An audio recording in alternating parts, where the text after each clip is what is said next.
तो हमारा जो देखो ये जो टॉपिक रहेगा इसका नाम है मौलिक अधिकार, जिसको कहते हैं फंडामेंटल राइट। ठीक है, तो मैंने कल भी इस बारे में बताया, तो उसको थोड़ा सा याद रखेंगे। कुछ फैक्ट ऐसे हैं जो हमें जनरली याद होने चाहिए, वैसे ही क्लियर हमें मालूम होना चाहिए फंडामेंटल राइट होते क्या हैं। उसके बाद जो एग्जाम में आने वाले फैक्ट हैं उसको हम देख लेंगे धीरे धीरे। ठीक है, जैसे कि मौलिक अधिकार होते क्या हैं। जैसा कि मैंने कल भी बताया है कि मौलिक अधिकार प्रत्येक देश के नागरिकों को प्रदान किए जाते हैं जो वहाँ के सिटीजन होते हैं। ठीक है, जैसे कि भारत के हमको जो भारत में जो मौलिक अधिकार प्रदान किए गए हैं, कितने प्रकार के मौलिक अधिकार प्रदान किए गए हैं, किस किस प्रकार के मौलिक अधिकार प्रदान किए गए, उन सभी की व्याख्या और वो हमें पढ़ने हैं, इस तरीके से पढ़ने हैं। ठीक है, सबसे पहले मौलिक अधिकारों का विकास सर्वप्रथम किस देश में हुआ, ये मैंने कल ही बताया। उसके बारे में थोड़े से फैक्ट आगे याद रखेंगे। अगर हम मौलिक अधिकार की बात करें तो इनका विकास सबसे पहले किस देश में हुआ।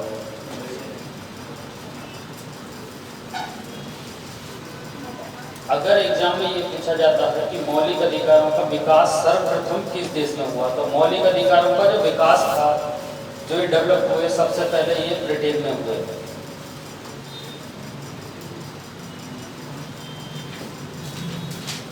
मौलिक अधिकारों का विकास सर्वप्रथम ब्रिटेन में हुआ था। कैसे हुआ था मौलिक अधिकारों का सर्वप्रथम विकास ब्रिटेन में? कि जो ब्रिटिश सम्राट थे वहाँ के जॉन, उन्होंने 1215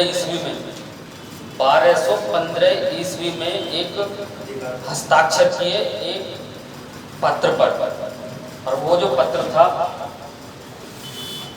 उस पर कुछ ब्रिटेन के लोग नागरिकों को कुछ अधिकार दिए गए। उस पत्र पर लिखे हुए कुछ अधिकार थे जो ब्रिटेन के नागरिकों को दिए गए। तो जो ब्रिटेन के नागरिकों को वहाँ पर कुछ अधिकार दिए गए सर्वप्रथम 1215 ईस्वी में। 1215 ईस्वी में ब्रिटेन के नागरिकों को, उस समय सम्राट थे जॉन, उनके द्वारा कुछ अधिकार दिए गए 1215 ईस्वी में। तो उस अधिकार को उस समय वहां पर कहा गया मैग्ना कार्टा।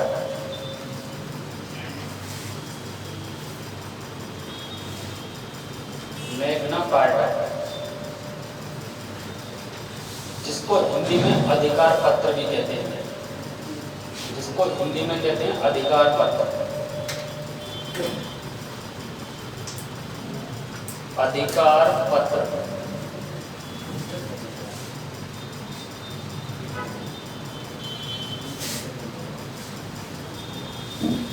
कुल मिलाकर ये है कि मौलिक अधिकार, देखिए भारत के संविधान की अगर हम बात करें तो भारत के संविधान में मौलिक अधिकार जो दिए गए हैं भाग 3 और अनुच्छेद 12 से 35 तक मौलिक अधिकारों का वर्णन किया गया है। भाग 3 और अनुच्छेद 12 से 35 तक। अगर हम भारत की बात करें तो हमें याद रखना है भारतीय संविधान में भाग 3 इम्पोर्टेंट है, याद रखना है। भारतीय संविधान का भाग 3 और आर्टिकल 12 से 35, आर्टिकल 12 से 35 भारतीय संविधान का भाग 3 और आर्टिकल 12 से 35 भारतीय कॉन्स्टिट्यूशन में मौलिक अधिकार, जिसको हम अंग्रेजी में या इंग्लिश में फंडामेंटल राइट्स कहते हैं, उनका बारे में बताता है। क्लियर? फंडामेंटल राइट, चूंकि भारत के जो मौलिक अधिकार दिए गए हैं वो भाग 3 में दिए गए हैं। ध्यान से सुनिए, चूंकि भारत के जो मौलिक अधिकार दिए गए हैं वो भाग 3 के अंतर्गत है, इसीलिए कई बार एग्जाम में क्वेश्चन पूछा जाएगा कि भारत का मैग्ना कार्टा किसको कहा जाता है। भारत का मैग्ना कार्टा किसको कहा जाता है?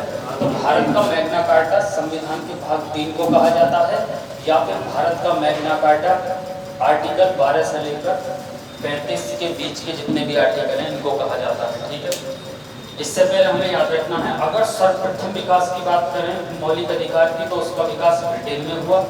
वो कब हुआ? 1215 ईस्वी में हुआ। वहाँ के जो सम्राट थे जॉन, उन्होंने एक पत्र पर कुछ सामान्य नागरिकों को, वहाँ के को कुछ अधिकार प्रदान किए। तो सबसे पहले अगर अधिकार प्रदान किए तो 1215 में ब्रिटेन में सम्राट जॉन द्वारा।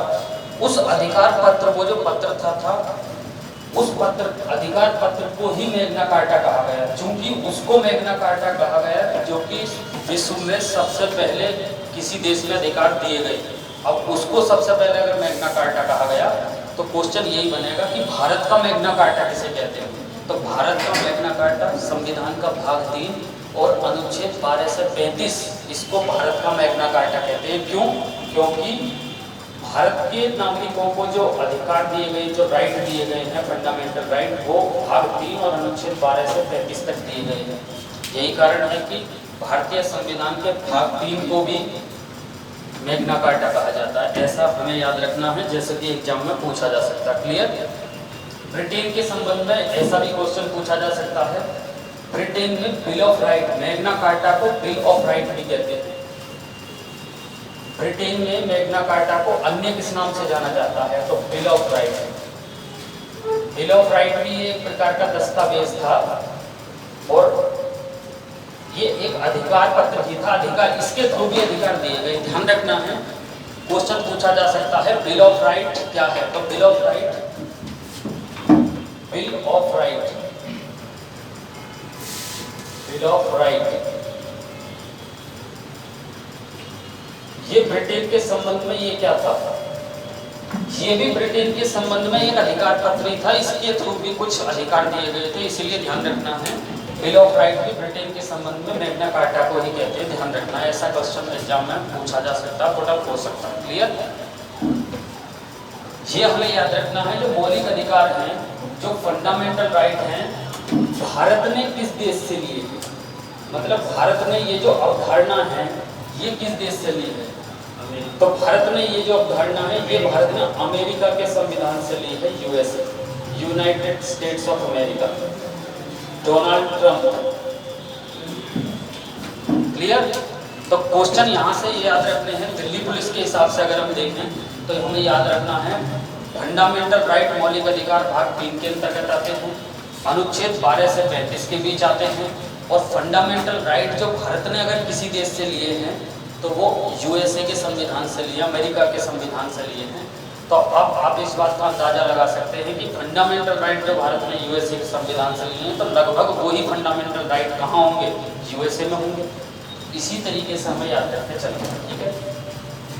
हालांकि कुछ तथ्य ऐसे ही है जो हमें क्लियर याद रखने हैं, जैसे कि भारत में, भारत के संविधान के लिए सबसे पहले मांग किसने की थी? फंडामेंटल राइट की।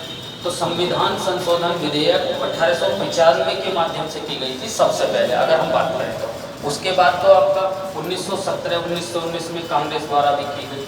उसके बाद 1925 में एनी बेसेंट द्वारा भी की गई। ये याद रखना है कि 1928 में मोतीलाल नेहरू की नेहरू रिपोर्ट के माध्यम से भी फंडामेंटल राइट की बात भारत में लाने के लिए कही गई।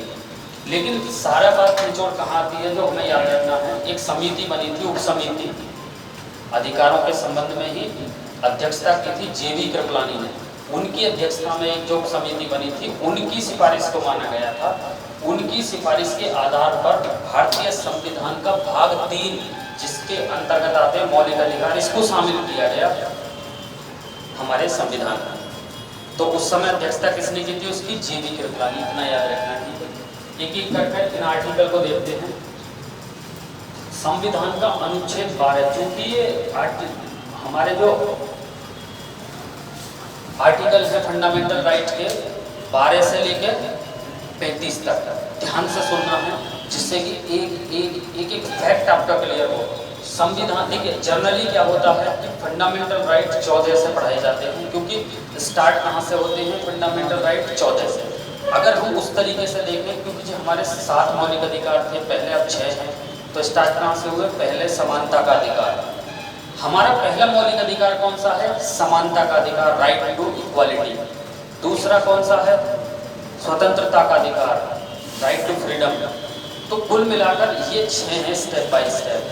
लेकिन ये 14 आर्टिकल से शुरू होते हैं। चूंकि हमें 12 से पढ़ना है तो इसलिए पहले 12 को देखेंगे। संविधान का अनुच्छेद 12 क्या कहता है? 12 कहता है, 12 राज्य शब्द को परिभाषित करता है। संविधान का अनुच्छेद 12 राज्य शब्द को परिभाषित करता है। तो इतना याद रखना है, संविधान का अनुच्छेद 12 राज्य शब्द को परिभाषित करता है। राज्य शब्द का मतलब क्या है, इसका अर्थ सुन लीजिए। मैं कल भी बताया हूँ राज्य शब्द का अर्थ। राज्य शब्द का अर्थ होता है कि सरकार द्वारा, सरकारी कोई भी ऐसी संस्था जो सरकारी है, या फिर इस राज्य शब्द का एक और अर्थ है कि सरकार के द्वारा जुड़ी हुई कोई भी ऐसी संस्था जो सरकार द्वारा मान्यता प्राप्त है। क्लियर?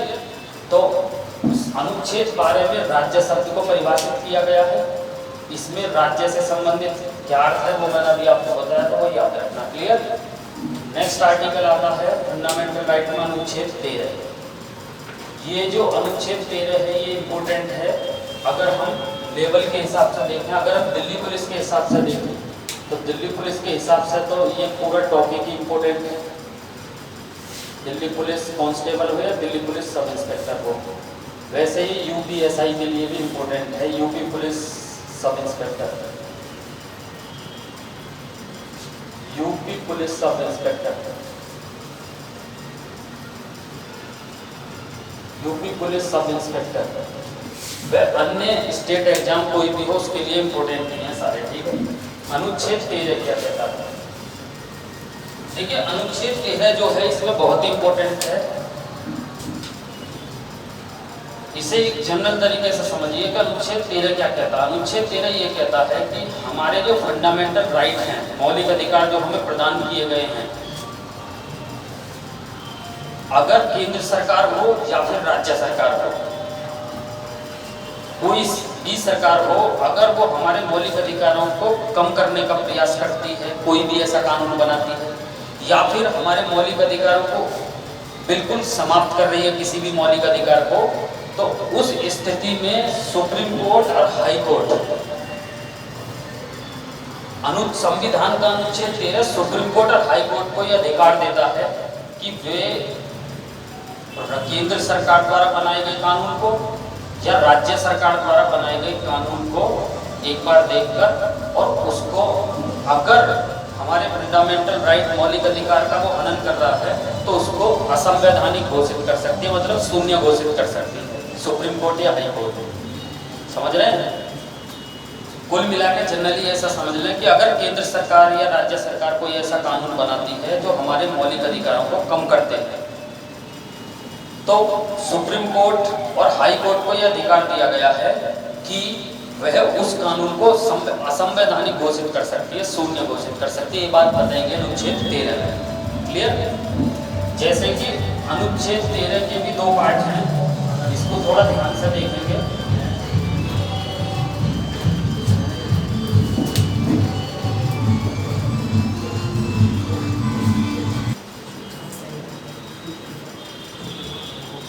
तो 13 के अंतर्गत 2 आर्टिकल आते हैं, एक तो 13 फर्स्ट और एक 13 सेकंड। देखिए 13 फर्स्ट और 13 सेकंड को इतने सही तरीके से समझना ज़्यादा बेहतर रहेगा, क्योंकि इससे संबंधित लोअर पीसीएस में भी क्वेश्चन पूछा गया है। 13 फर्स्ट क्या कहता है? 13 फर्स्ट ये कहता है, बात नहीं बिल्कुल, 13 फर्स्ट ये कहता है कि संविधान लागू होने से पहले की अगर कोई विधि है जो आज भी भारत के संविधान में चली आ रही है, ध्यान से सुनिए। 13 फर्स्ट कहता है कि जो संविधान लागू होने से पहले की विधि है जो आज भी भारत में चलती आ रही है, यदि वो विधि या वह कानून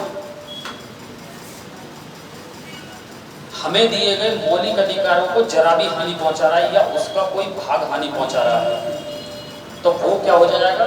वो समाप्त हो जाएगा। ये बात अनुच्छेद 13 फर्स्ट में कही गई है।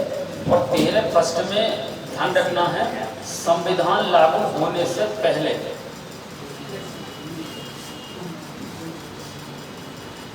संविधान लागू होने से पहले की विधि।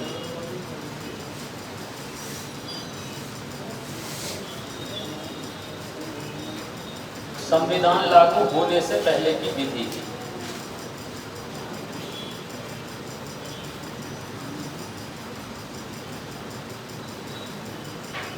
संविधान लागू होने से पहले की विधि।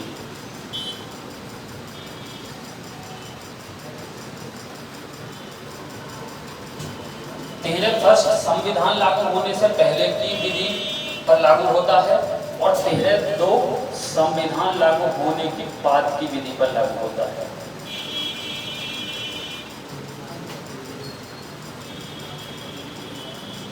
संविधान लागू होने के बाद की विधि पर लागू होता है।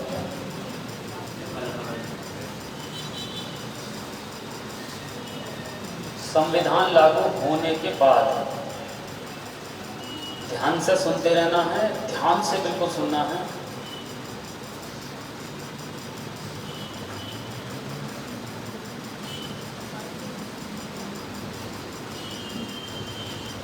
तेरा प्रश्न तो है कि संविधान लागू होने से पहले, मतलब कि जो पहली अगर कोई आज भी अंग्रेजों के ज़माने की कोई भी ऐसे कानून या ऐसा एक्ट कोई बना चला रहा है आज भी, यदि वो हमारे मौलिक अधिकारों का हनन करता है तो वो क्या हो जाएगा? समाप्त हो जाएगा। उतना हिस्सा उसका समाप्त हो जाएगा। बात को समझनी है, उसी का उतना हिस्सा क्या हो जाएगा? समाप्त हो जाएगा। अगर कोई कानून ऐसा है कि वो पूरा का पूरा ही हमारे फंडामेंटल राइट को नुकसान पहुंचा रहा है तो वो पूरा का पूरा ही क्या हो जाएगा? समाप्त हो जाएगा। 13 फर्स्ट, एक मिनट, 13 फर्स्ट में इस वाली विधि को हम क्या कहते हैं? आच्छादन का सिद्धांत। इसे ही हम आच्छादन का सिद्धांत कहते हैं। इसे ही हम आच्छादन का सिद्धांत कहते हैं।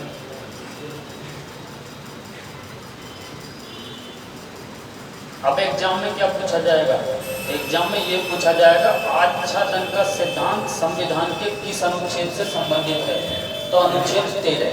और 13 में भी अगर पूछा जाए तो 13 फर्स्ट। क्लियर हुआ इतना? और 13(2) को कहते हैं हम पृथक्करणीयता का सिद्धांत। पृथक्करणीयता का सिद्धांत।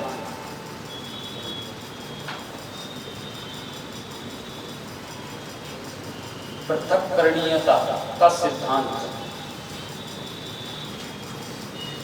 13(2) को कहते हैं हम पृथक्करणीयता का सिद्धांत। अब 13(2) में क्या है? देखिए 13(2) में यह है कि संविधान लागू होने के बाद यदि केंद्र सरकार या राज्य सरकार अगर कोई कानून बनाती है और अगर वो कानून हमारे फंडामेंटल राइट जिसे हम मौलिक अधिकार कहते हैं उनको हानि पहुंचा रहा है या फिर उनको कम करने का प्रयास कर रहा है, अगर वो उस कानून का कुछ हिस्सा कम करने का प्रयास कर रहा है तो वो हिस्सा समाप्त हो जाएगा। अगर वो पूरा कानून ही हमारे मौलिक अधिकारों का हनन कर रहा है तो वो पूरा कानून ही क्या हो जाएगा? समाप्त हो जाएगा। लेकिन इसको समाप्त कौन करेगा? ये 13 में ही बात कही गई है, जो कि मैंने अभी स्टार्ट में भी बताया, ध्यान रखना है। संविधान का अनुच्छेद 13 इतना इम्पोर्टेंट है, बहुत ज़्यादा, क्योंकि इसी के तहत सुप्रीम कोर्ट, उच्चतम न्यायालय और हाई कोर्ट, उच्च न्यायालय, दोनों न्यायालय को ये शक्ति प्रदान की गई है कि यदि केंद्र सरकार या राज्य सरकार हमारे मौलिक अधिकारों का हनन करती है, मौलिक अधिकारों को छीनने का प्रयास करती है, तो सुप्रीम कोर्ट संविधान के अनुच्छेद 32 और हाई कोर्ट संविधान के अनुच्छेद 226 के तहत उस बनाए गए कानून का न्यायिक पुनर्विलोकन करके, मतलब इंग्लिश में कहते हैं जुडिशियल रिव्यू, न्यायिक पुनर्विलोकन करके उस कानून को असंवैधानिक घोषित कर सकती है। पावर दी गई है संविधान के अनुच्छेद 13 से सुप्रीम कोर्ट और हाई कोर्ट को। और सुप्रीम कोर्ट और हाई कोर्ट की यह शक्ति, जो ये अपनी इसकी शक्ति है, इसको कहते हैं न्यायिक पुनर्विलोकन। न्यायिक पुनर्विलोकन इसे कहते हैं न्यायिक पुनर्विलोकन।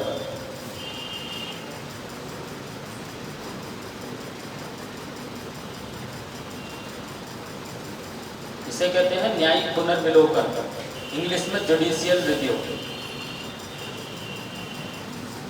ये ऐसी प्रक्रिया है, ध्यान से सुनिए, जो हमें राज्य के विरुद्ध प्राप्त हुई है। फंडामेंटल राइट क्या होते हैं? फंडामेंटल राइट हमें राज्य के विरुद्ध प्राप्त होते हैं, ध्यान रखना है, राज्य के विरुद्ध प्राप्त होते हैं। इनकी प्रकृति निषेधात्मक होती है, क्योंकि फंडामेंट देखिए, इसमें राज्य को हर चीज के लिए मना किया गया है, लेकिन कुछ चीजें राज्य कर सकता है, लेकिन मैक्सिमम चीजें मना की गई हैं। मतलब ऐसा कोई कानून नहीं बनाएगा राज्य या केंद्र जो हमारे मौलिक अधिकारों को कम करता हो, कोई भी ऐसा नियम नहीं बनाएगा जो हमारे मौलिक अधिकारों को कम करता हो। तो कुल मिलाकर हमारे मौलिक अधिकार के लिए फंडामेंटल राइट जो है वो एक, अगर हम अपने नजरिए से देखें तो पॉजिटिव चीज है जो हमें मिली हुई है, केंद्र सरकार के विरुद्ध भी और राज्य सरकार के विरुद्ध भी। तो इसको, ये जो प्रक्रिया है जो सुप्रीम कोर्ट और हाई कोर्ट हमारी रक्षा करता है, इस प्रक्रिया को क्या कहते हैं? न्यायिक पुनर्विलोकन पूछी जा सकती है। और न्यायिक पुनर्विलोकन जो होता है इसको इंग्लिश में जुडिशियल रिव्यू कहते हैं। यहाँ से कुछ क्वेश्चन एग्जाम में ये पूछे जाते हैं कि न्यायिक पुनर्विलोकन की जो शक्ति है किस देश से भारत ने ली है? तो भारत ने ये ली है अमेरिका के संविधान से। और दुनिया में ये दो ही देश ऐसे हैं, ये दो कंट्री ऐसे हैं जहां पर न्यायिक पुनर्विलोकन की व्यवस्था है, यूएसए, इंडिया। क्योंकि इंडिया ने भी यूएसए से ही लिया है, तो इस तरीके से हमें याद रखना, पूछा जा सकता है क्वेश्चन, ठीक है। तो ये 13 जो है हमें पूरा का पूरा याद रखकर चलना है। 13 आर्टिकल से बहुत ज़्यादा क्वेश्चन एग्जाम में बनते हैं। एक पहला 13 कहता क्या है? 13 ये कहता है कि अगर केंद्र सरकार या राज्य सरकार कोई भी ऐसा कानून बनाती है जो हमारे मौलिक अधिकारों को हानि पहुंचाते हैं, तो उनको सुप्रीम कोर्ट और हाई कोर्ट को यह अधिकार दिया गया है कि वे उस कानून को असंवैधानिक या शून्य घोषित कर सकते हैं। संविधान के अनुच्छेद 32 के तहत सुप्रीम कोर्ट को यह अधिकार दिया गया है, और संविधान के अनुच्छेद 226 के तहत हाई कोर्ट को यह अधिकार दिया गया है। राज्य सरकार या केंद्र सरकार द्वारा बनाए गए किसी भी कानून को जो मौलिक अधिकारों का हनन करते हैं, और राज्य सरकार या केंद्र सरकार द्वारा बनाए गए कानून को जो मौलिक अधिकारों का हनन करती है, उसको असंवैधानिक घोषित करने का जो पूरी प्रोसेस है, इसको ही हम क्या कहते हैं? न्यायिक पुनर्विलोकन, जो कि भारत ने किस देश के संविधान से लिया? यूएसए के संविधान से। तो 13 में ये कुछ बातें हैं जो हमें याद रखनी है। इस तरीके के क्वेश्चन एग्जाम में 13 से पूछे जा सकते हैं।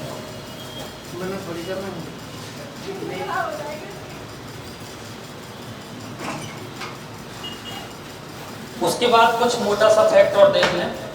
यहाँ से कुछ क्वेश्चन इस तरीके के भी एग्जाम में पूछे जाते हैं। एक फैक्ट थोड़ा सा और याद रखेंगे, चूंकि लोअर पीसीएस में भी पूछा गया।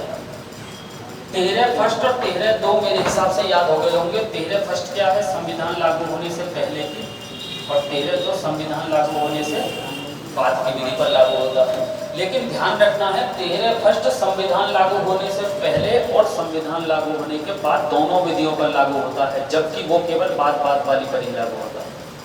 इसको थोड़ा सा याद रखें। ये लोअर पीसीएस के एग्जाम में 2003 में पूछा गया था क्वेश्चन। 13 फर्स्ट संविधान लागू होने से पहले और संविधान लागू होने के बाद दोनों विधियों पर लागू हो जाता है, लेकिन 13 दो जो है सेकंड 13 सेकंड जो है संविधान लागू होने के बाद की पर ही लागू होता है, इतना याद रखना। क्लियर? उसके बाद अगर हम फंडामेंटल राइट की बात करें, ये question UP police sub inspector की परीक्षा में आया था, जो 2011 का मेंस पेपर हुआ था। 2011 का मुख्य परीक्षा यूपीएसआई, प्री नहीं, प्री तो 2011 में हुई थी, 2011 की मुख्य परीक्षा जो 2014 में हुई थी यूपीएसआई। मौलिक अधिकारों को निलंबित करने की शक्ति किसके पास है? मतलब मौलिक अधिकारों को निलंबित करने की शक्ति किसके पास है? तो देखिए, क्वेश्चन पूछा जाएगा मौलिक अधिकारों को निलंबित करने की शक्ति किसके पास है। अब निलंबित के संबंध में आप इस पूरे कॉन्सेप्ट को जान लें, जिससे कि एग्जाम में जो अगर क्वेश्चन आता है तो वो आपसे बाहर नहीं जाएगा। निलंबित कौन कर सकता है? फंडामेंटल राइट को निलंबित कौन कर सकता है? पहला आंसर हमें याद रखना है, जो इसका है भारत का राष्ट्रपति, the president of India. Bharat का राष्ट्रपति को ये शक्ति दी गई है कि वो फंडामेंटल राइट को निलंबित कर सकता है। दिल्ली पुलिस के हिसाब से देखें तो क्वेश्चन यही एग्जाम में पूछा जाएगा कि मौलिक अधिकारों को निलंबित करने की शक्ति किसके पास है।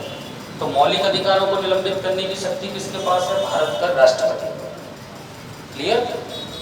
अगर एग्जाम में अगर हम एसआई लेवल की बात करें तो ये क्वेश्चन ही यूपीएसआई में पूछा गया था, जो मैं बताने वाला हूँ। देखो दिल्ली पुलिस में तो इस हिसाब का क्वेश्चन पूछा जाएगा। यूपीएसआई में जो पूछा गया था वो कि संविधान के किस अनुच्छेद के तहत के तहत राष्ट्रपति मौलिक अधिकारों को निलंबित कर सकता है। तो संविधान का अनुच्छेद 359 या 359, संविधान का अनुच्छेद 359, आर्टिकल 359, वो 358 जो है अभी सुन लेना, भी यहीं पे आएगी बात। अनुच्छेद 359 क्या है? अनुच्छेद 359 के तहत राष्ट्रपति को यह शक्ति दी गई है कि वो फंडामेंटल राइट को निलंबित कर सकता है। ठीक है। उसके बाद ये जो 359 है, अब देखो यहां से एक क्वेश्चन और याद रखना, क्योंकि ये भी क्वेश्चन यूपीपीसीएस में पूछा गया कि अनुच्छेद 359 से राष्ट्रपति मौलिक अधिकारों को निलंबित करता है। ये तो आप समझ गए होंगे। अब दोनों क्वेश्चन याद रखने हैं। मौलिक अधिकारों को निलंबित कौन करता है? राष्ट्रपति। किस अनुच्छेद से करता है? 359। लेकिन ध्यान रखना है अनुच्छेद 20 और 21 को छोड़कर। अब यहां से क्वेश्चन ये पूछा जाएगा किस आर्टिकल को छोड़कर। तो याद रखना है अनुच्छेद 20 और 21 को छोड़कर। यहाँ से 3 क्वेश्चन आपको एग्जाम में याद रखने हैं, जो एग्जाम में पुट अप हो सकते हैं और इस प्रकार के क्वेश्चन एग्जाम में पूछे भी जाते हैं। पूरा कॉन्सेप्ट याद रखिए। मौलिक अधिकारों को निलंबित करने की जो शक्ति है वो राष्ट्रपति के पास है, द प्रेसिडेंट ऑफ इंडिया, जैसे कि रामनाथ कोविंद। किस अनुच्छेद के तहत राष्ट्रपति को शक्ति दी गई है? तो संविधान का अनुच्छेद 359 के तहत राष्ट्रपति को शक्ति दी गई है कि वो मौलिक अधिकारों को निलंबित कर सकता है। कब? आपातकाल के समय, नेशनल इमरजेंसी हो या फिर प्रेसिडेंट रूल हो, राष्ट्रपति शासन, या फिर वित्तीय आपातकाल, फाइनेंशियल इमरजेंसी। किसको छोड़कर? 20 और 21 को छोड़कर। ये थोड़ा सा हमें ज्यादा याद रख के चलना। किसको छोड़कर? 20 और 21 अनुच्छेद को छोड़कर सारे अनुच्छेदों को निलंबित कर सकता है कौन? राष्ट्रपति। तो क्वेश्चन ये भी पूछा जा सकता है किन अनुच्छेदों को छोड़कर? 20 और 21 को छोड़कर। अब एक चीज थोड़ा सा और याद रखनी है, आर्टिकल 358, आर्टिकल 358। अब 358 में क्या है, इसको थोड़ा सा ध्यान से याद रखना। अनुच्छेद 358 में क्या है? 358 के तहत ये बात कही गई है कि आपातकाल के समय अनुच्छेद 19 स्वतः निलंबित हो जाएगा अपने आप।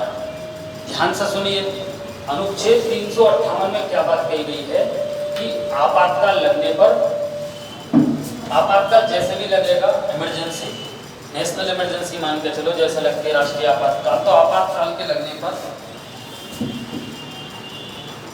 अनुच्छेद 359 के अनुसार अनुच्छेद 19 में जो जितने भी मौलिक अधिकार दिए गए हैं, आर्टिकल 19 में 6 प्रकार की जो स्वतंत्रताएं दी गई हैं, 19 में 6 प्रकार की दी गई है, वो हम पढ़ेंगे कौन कौन सी है। ठीक है। तो अनुच्छेद 19 में जो हमें 6 प्रकार की स्वतंत्रताएं दी गई हैं वो स्वतः समाप्त हो जाएंगे। क्वेश्चन ये पूछा जाएगा कि कौन सा अनुच्छेद आपातकाल के दौरान स्वतः समाप्त हो जाता है, अपने आप समाप्त हो जाता है। तो अनुच्छेद 19, आर्टिकल 19 संविधान के अनुच्छेद 358 के तहत ये प्रावधान किया गया है, 58 के तहत, कि आपातकाल के समय अनुच्छेद 19 स्वतः निलंबित हो जाएगा, खुद पर खुद ही निलंबित हो जाएगा। लेकिन ध्यान रखना है, इमरजेंसी कौन सी लगी हुई हो, कब निलंबित होगा? ये 2 क्षेत्रों में निलंबित होगा। युद्ध के थ्रू अगर नेशनल इमरजेंसी लगी है तो निलंबित हो जाएगा। युद्ध, बाह्य आक्रमण के थ्रू अगर इमरजेंसी लगी है तो भी निलंबित हो जाएगा। लेकिन आंतरिक अशांति, जिसको हम सशस्त्र विद्रोह कहते हैं, आप ध्यान से सुनिए, आंतरिक अशांति जिसको हम सशस्त्र विद्रोह कहते हैं, इसके आधार पर नहीं लगेगा 19। इस बात को थोड़ा सा याद रखेंगे। ये फैक्ट है बहुत बड़ा जो हमें याद रखना है, एग्जाम में पूछा जा सकता है। 19 जो है किन आधारों पर स्वतः समाप्त होता है? या तो युद्ध के आधार पर राष्ट्रीय आपातकाल लगता है, या फिर बाह्य आक्रमण के आधार पर आपातकाल लगता है, तो अनुच्छेद 19 स्वतः समाप्त हो जाएगा। लेकिन सशस्त्र विद्रोह, जैसा कि मैंने जब नेशनल इमरजेंसी पढ़ाई थी जब बताया था, सशस्त्र विद्रोह जो है उसके आधार पर अनुच्छेद 19 स्वतः समाप्त नहीं होगा। ध्यान रखना है, ये जो प्रावधान है जो स्वतः समाप्त वाला था, जो सशस्त्र विद्रोह के आधार पर नहीं होगा, ये 44वें संविधान संशोधन 1978 के द्वारा यह प्रावधान किया गया। 44वें संविधान संशोधन 1978 के द्वारा यह प्रावधान किया गया कि युद्ध और बाह्य आक्रमण के आधार पर तो 19 स्वतः समाप्त हो जाएगा, लेकिन सशस्त्र विद्रोह के आधार पर नहीं। तो यहाँ से पूरा कॉन्सेप्ट मेरे हिसाब से समझ में आ जाना चाहिए। कई बार इस प्रकार के क्वेश्चन एग्जाम में पूछ लिए जाते हैं। कुछ अन्य फैक्ट थे जो हमें याद रखने हैं, ठीक है। इसके बाद एक छोटा सा फैक्ट याद रखेंगे, दिल्ली पुलिस के हिसाब से कई बार एग्जाम में पूछा जाता है, मौलिक अधिकारों का संरक्षक कौन होता है? The guardian of fundamental right. मौलिक अधिकारों का संरक्षक हमारी न्यायपालिका होती है, ध्यान रखना। जैसा कि मैंने अभी बताया भी, अनुच्छेद 32 और अनुच्छेद 226। लेकिन एग्जाम में मान के चलिए एक ही न्यायपालिका दी गई है, ऑप्शन में इस तरीके से सेट किए गए हैं, केवल उच्च न्यायालय दिया गया है या केवल सुप्रीम कोर्ट उच्चतम न्यायालय दिया गया है, तो वहाँ अगर अलग अलग दिए गए हैं तो हम एक ही ऑप्शन रखेंगे जो भी वहाँ है। लेकिन अगर दोनों दिए गए हैं ना, यहाँ पर देख लेना है, अगर दोनों ऑप्शन में हैं तो दोनों ही करने हैं हमें, क्योंकि सुप्रीम कोर्ट को अनुच्छेद 32 और हाई कोर्ट को अनुच्छेद 26 से मौलिक अधिकारों को संरक्षित करने की शक्ति प्रदान की गई है। क्लियर? तो ये कुछ फैक्ट है जो हमें याद रखते हैं। नेक्स्ट आर्टिकल है हमारा